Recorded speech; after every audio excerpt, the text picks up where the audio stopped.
Facebook has said users are spending less time on the site following changes to the way it prioritizes content. The social network reported better than expected results despite the changes, which come amid increasing scrutiny of its ad business, role in political campaigns and broader social impact. Chief Executive Mark Zuckerberg said the tweaks would help Facebook in the long term. He called 2017 a strong year, but also a hard one. Facebook's revenue soared 47% last year to more than $40 billion, while profits jumped 56% to nearly $16 billion. The gains came despite an unexpected tax payment due to the new U.S. tax law, which included a one-off tax on overseas profits. But Mr. Zuckerberg said the firm takes very seriously ongoing debate about the utility of social media sites and wants to ensure time spent on the network is more meaningful. That's what people want, he said.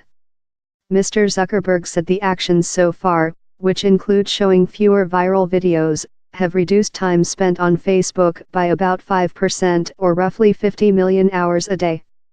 In January, Facebook said it would change how its news feed works, to prioritize posts from friends and family to boost interaction between users, while reducing the prominence of content from businesses, media, and other companies. Facebook said its user growth also cooled slightly from its last quarterly update.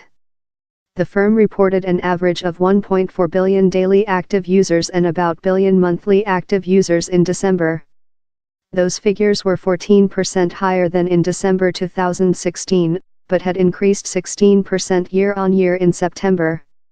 In the US and Canada, a region that brings in an outsized share of ad revenue, the number of daily users shrank by about 700,000 to 184 million compared with the previous quarter.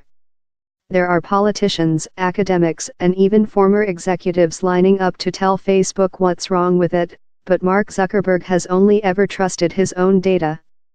And so these tweaks to the news feed, above all else, are a result of what Facebook's engineers have seen for themselves. Mr. Zuckerberg's, pretty convincing, argument is that by not fixing the news feed, the long-term health of the company could be in jeopardy, not because of Russian propaganda or fake news, but because it just won't be fun or useful to use.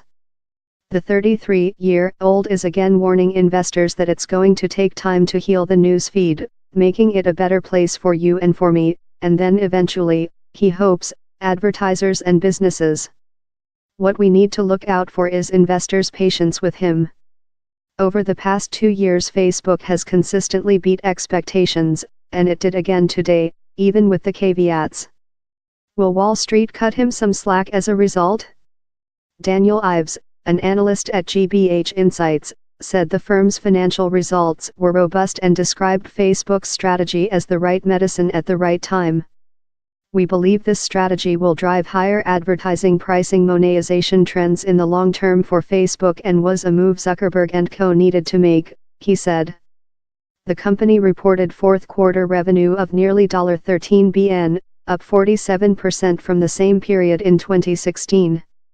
Profits were up 20% year-on-year, after the tax hit. Facebook said it expects to pay an effective tax rate of 23% in 2017, slightly higher than last year. Though the U.S. tax overhaul slashed the corporate rate, it also imposed a one-time mandatory tax on overseas profits. Facebook shares initially fell by more than 4% in after-hours trade, but rebounded quickly.